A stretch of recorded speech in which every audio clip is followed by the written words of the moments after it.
Welcome to TS news digital.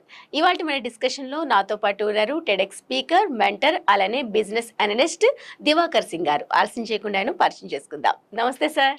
నమస్కారం అండి. ఎలా ఉన్నారు సార్? బాగున్నాను. ఎలా ఉన్నారు మీరు? నేను కూడా చాలా చక్కగా ఉన్నాను సార్. ఇప్పుడు హైదరాబాద్ లో రియల్ బూమ్ ఎలా నడుస్తుంది? పాజిటివ్ వైబ్ లో ఉందా, లేకుంటే ఇంకా వేచి చూడాల్సిన ధోరణే కొనసాగుతుందా?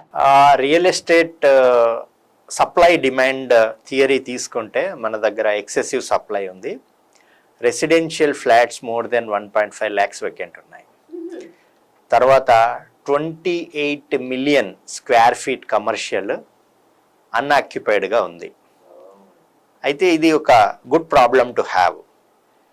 సేల్స్ జరగట్లేదు, మనకి కావలసినటువంటి ట్రాక్షన్ అవ్వట్లేదు అని చెప్పి రియల్ ఎస్టేట్ కంపెనీస్ చెప్తున్నాయి గత సంవత్సరంగా.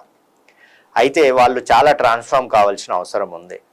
ఎప్పుడు కూడా మీ సప్లై పెరిగి డిమాండ్ కొద్దిగా తక్కువగా ఉన్నప్పుడు మీరు డిమాండ్ క్రియేషన్ యాక్టివిటీస్ చేసుకోవాలి. సో మన దగ్గర ఉన్న రియల్ ఎస్టేట్ కంపెనీస్ కానివ్వండి, ఇక్కడ ఉన్న వాళ్ళందరి డిఎన్ఏ అండర్స్టాండ్ చేసుకుంది ఏంటంటే ఇట్స్ అ డిమాండ్ డ్రివెన్. మనం ప్రాపర్టీ చేసామంటే ఆటోమేటిక్గా ఎంతో కొంత సేల్ అయిపోతుందని వాళ్ళు limited activities sales and marketing వరకు చేశారు. ఇప్పుడున్న సినారియో ఇంత వేకెంట్ హౌసెస్, ఫ్లాట్స్ ప్లస్ ఇంత 28 million square feet of empty commercial space, ఇది ఇంకా ఇంకా ఇంకా అండర్ కన్స్ట్రక్షన్లో ఇంకా చాలా ఉన్నాయి. ఇవి అవైలబులే. సో వీటిని మ్యాచ్ చేయాలంటే మీరు మీ sales approaches, sales and marketing విధానాలు మీ టిపికల్ లోకల్ మార్కెట్ ఏదైతే వెళ్తున్నారో ఎన్ఆర్ఐ మార్కెట్ మీద డిపెండెన్సీ అయ్యి ఇన్ని సంవత్సరాలు బిజినెస్ చేసుకున్నారో ఆ మెథడ్స్ సరిపోవు.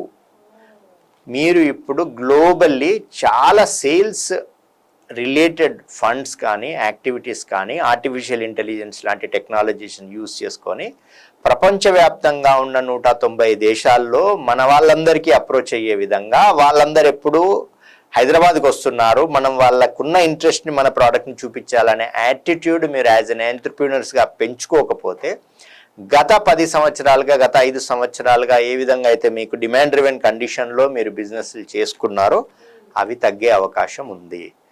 అది అంత ఈజీగా ముందుకు వెళ్ళే పరిస్థితులు లేవు. ఇది గ్లోబల్ డెవలప్మెంట్. దీనికి ఒక రాష్ట్రానికి కానీ, ఇది మనం హైదరాబాద్ గురించనే కాదు, బెంగళూరు కానీ గురుగాం కానీ ఓవరాల్ గ్లోబల్ కండిషన్స్ లోపల ఎవరైతే హైయెస్ట్ సేల్స్ యాటిట్యూడ్తో గట్టిగా ప్రమోషన్స్ చేస్తారో దాంట్లో మళ్ళీ లేటెస్ట్ టెక్నాలజీని వాడుతూ ఎక్కడ వాళ్ళ ప్రాస్పెక్టివ్ కస్టమర్స్ ఉన్నారో అనేది మీరు ముందుగానే పసిగట్టి వాళ్ళని మీ ప్రాపర్టీ విజిట్ చేపించి, రియల్ ఎస్టేట్లో ప్రాపర్టీ విజిట్ అనేది చాలా ఇంపార్టెంట్.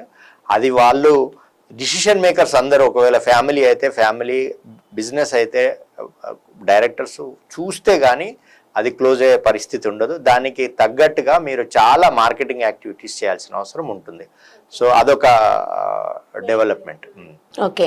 దాంతోపాటు నార్మల్గా మిడిల్ క్లాస్ వాళ్ళు ఇప్పుడు ఇన్వెస్ట్ చేసే ఆలోచనలో ఉన్న వాళ్ళకి మీరేం చెప్తారు? ఇది కరెక్ట్ టైం అంటారా, రైట్ టైమేనా? Hyderabad is always the potential అండి ఫర్ రియల్ ఎస్టేట్. ఇప్పటి వరకు వరల్డ్లో ఉన్న ఏ పిన్ కోడ్ కూడా ఇంత రెవెన్యూస్ ఇచ్చి ఉండదు ఒక్క లొకేషన్లో. లాస్ట్ 2005 నుంచి మీరు ప్యాటర్న్ తీసుకుంటే ఇన్వెస్ట్మెంట్ చేసిన వాళ్ళందరూ గత 20 సంవత్సరాలుగా మల్టీఫోల్డ్గా బెనిఫిట్ అయ్యారు.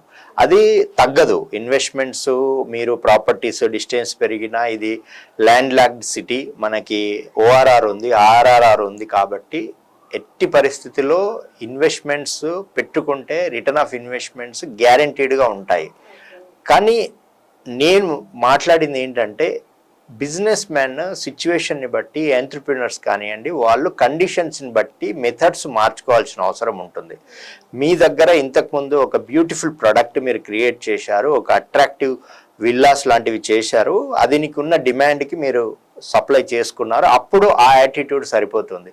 ఇప్పుడు సప్లై పెరిగి డిమాండ్ లోయర్ కండిషన్లో చూపించిన పరిస్థితుల్లో మీరు మీ యాటిట్యూడ్లు మార్చుకొని సేల్స్ టీమ్స్ని పెంచుకొని, సేల్స్ ట్రైనింగ్స్ పెంచుకొని, గ్లోబల్ బెస్ట్ ప్రాక్టీసెస్ ఏం చేస్తున్నారు. ఇప్పుడు మనకి యూట్యూబ్ ఛానల్స్ ఉన్నాయి, ఎస్పెషల్లీ రియల్ ఎస్టేట్కి సంబంధించిన యూట్యూబ్ ఛానల్స్ లైక్ రియల్ గురువు, ఈ చాలా ఉన్నాయి రియల్ ఎస్టేట్ సంబంధించిన. వాళ్లకు మిలియన్స్ ఆఫ్ ఫాలోవర్స్ ఉన్నారు. అలాంటి ఛానల్స్ని మీరు మీ ప్రమోషన్స్కి ఏ విధంగా ఉపయోగించుకుని, ఎందుకంటే అక్కడ మీ యూజర్స్ ఉన్నారు, అక్కడ డిసిషన్ మేకర్స్ ఉన్నారు.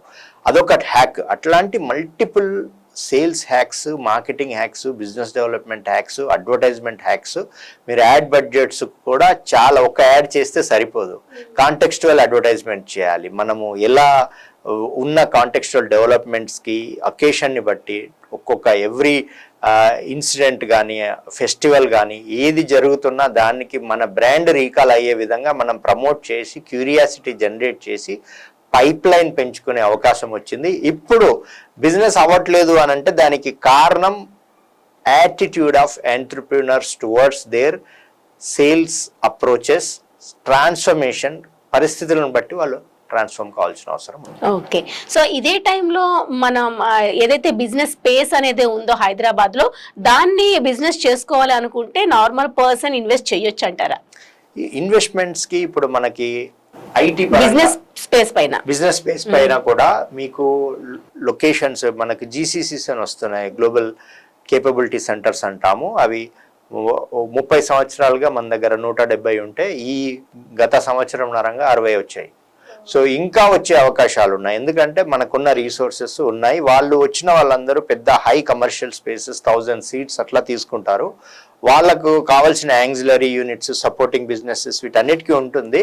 కానీ మీరు ఏ లొకేషన్లో వెళ్తున్నారు, ఎటువంటి బిజినెస్లో పెడుతున్నారు, ఎలాంటి దాన్ని బట్టి పారామీటర్స్ని బట్టి ఉంటుంది. కమర్షియల్కి ఉంది, ఓన్లీ ఏంటంటే మీ అప్రోచెస్ పెంచుకోవాల్సిన అవసరం వచ్చింది. ఎందుకంటే మార్కెట్ అనేది ష్రింక్ అవుతూ ఉంటుంది every year because of competition. ఇప్పుడు మీరే చెప్తున్నారు, కొంతమంది మీకు సపోర్ట్ చేసిన రియల్టర్సే వాళ్ళు వాళ్ళ ఓన్ వెంచర్స్తో వస్తున్నప్పుడు మళ్ళీ వాళ్ళు కాంపిటీషన్గా మారుతూ ఉన్నారు. కాబట్టి ఇలా సబ్ డివైడ్ అయిపోయి చాలా ఆక్టోపస్ లాగా పెరిగిపోయి వేరియస్ వెంచర్స్ వచ్చేసి ఎక్కడిదక్కడ మార్కెట్ మీకు ఇంతకుముందు ఉన్న యాక్సెస్ ఉండకపోవడం వల్ల ఇవన్నీ జరుగుతున్నాయి. ఇప్పుడు మీరు కరెక్ట్ మార్కెటింగ్ స్ట్రాటజిస్ట్లతో మాట్లాడుకొని మీకున్న ప్రాపర్టీ ఏ పొజిషన్లో ఉంది, దాని స్వాట్ ఏంటి, మనము స్ట్రెంగ్త్, వీక్నెస్, ఆపర్చునిటీస్, థ్రెట్స్ అని స్వాట్ అనాలిసిస్ వేసుకొని మనం ఎలా స్ట్రెంగ్త్ని ఎలివేట్ చేసుకోవాలి, మనకున్న ఆపర్చునిటీస్ని ఎట్లా యూటిలైజ్ చేసుకోవాలి, వీక్నెసెస్ ఉంటే ఎట్లా గెట్ రీడ్ అయిపోవాలి, థ్రెట్స్ ఉంటే దాన్ని ఎలా మనం అడ్రస్ చేసుకోవాలి అనేటిది కరెక్ట్ అనాలిసిస్ చేసుకొని మీరు మార్కెట్కి వెళ్ళి స్ట్రాంగ్గా వెళ్ళగలిగితేనే మీకు ఆ పాత ట్రాక్షన్లో జరిగిన రెవెన్యూస్ క్లోజర్స్ అయ్యే అవకాశాలు ఉంటాయి. కంటిన్యూస్గా సేల్స్ టీమ్ని ప్రెజర్ చేయడం వల్ల బిజినెస్ రాదు. మీరు చాలా ఇన్నోవేటివ్ మెథడ్స్, ఇన్నోవేషన్స్ చేయాలి. Add innovations, sales innovations, marketing innovations, branding innovations. And me visibility అనేది అన్నోన్ ప్లేసెస్లో మీరు ఎక్కడైతే రీచ్ కాలేదో, రీచ్ ఇంక్రీజ్ అంటాం మనం, ఒక స్పేస్లో మనం ఇప్పటివరకు వెళ్ళలేదు, అక్కడ వెళ్ళి కూడా అక్కడి నుంచి కొన్ని లీడ్స్ తెచ్చుకొని లీడ్ పైప్ లైన్ పెంచుకోవాలి. ఇవన్నీ యాక్టివిటీస్ చేయాలి. ఇవి చేయట్లేదు, స్ట్రాంగ్గా యాటిట్యూడ్ ఇంకా స్టక్అప్ అయి ఉంది, ఆల్మోస్ట్ అయిపోతుంది మనదనే మైండ్ సెట్లో ఉన్నారు. ఇవి జరిగితే మళ్ళీ మనది హ్యాపీగా ముందుకెళ్ళే అవకాశం ఉంటుంది, చాలా క్లోజర్స్ అవుతాయి. అలానే ఒక బిజినెస్ ఎక్స్పర్ట్గా ఇన్ ఇయర్స్ ఎక్స్పీరియన్స్ మీకు ఉంది కాబట్టి ఒక సామాన్యుడికి ఇల్లు కొనుక్కునే వాళ్ళకి తీసుకోవాల్సిన జాగ్రత్తలు ఏంటి అంటే ఏం చెప్తాడు? ఇది ఒక రైట్ లొకేషన్ వాళ్ళు సెలెక్ట్ చేసుకోవాలి. వాళ్ళకున్న అవకాశాలను బట్టి వాళ్ళు ఎక్కడ వాళ్ళ వర్క్ పొజిషనింగ్ ఉంది, ఆ తర్వాత ల్యాండ్ వెరిఫికేషన్ అనేది ఇప్పుడు మీకు హైడ్రా లాంటి వాళ్ళు అన్నీ వచ్చాయి కాబట్టి కొద్దిగా లీగల్ కన్సర్న్ తీసుకొని పర్ఫెక్ట్గా అది రెగ్యులర్ ప్రాసెస్లోనే మీరు హైదరాబాద్లో ఎనీ ప్లేస్ ఈజ్ పొటెన్షియల్. కొద్దిగా వ్యాలిడేషను, ఆ బ్యాక్గ్రౌండ్ డాక్యుమెంటేషన్ చేసుకొని ఇన్వెస్ట్మెంట్ చేసుకుంటే చాలా మంచిది. థ్యాంక్ యూ సో మచ్ అండి, మంచి ఇన్ఫర్మేషన్ ఇచ్చినందుకు ధన్యవాదాలు. నమస్కారం.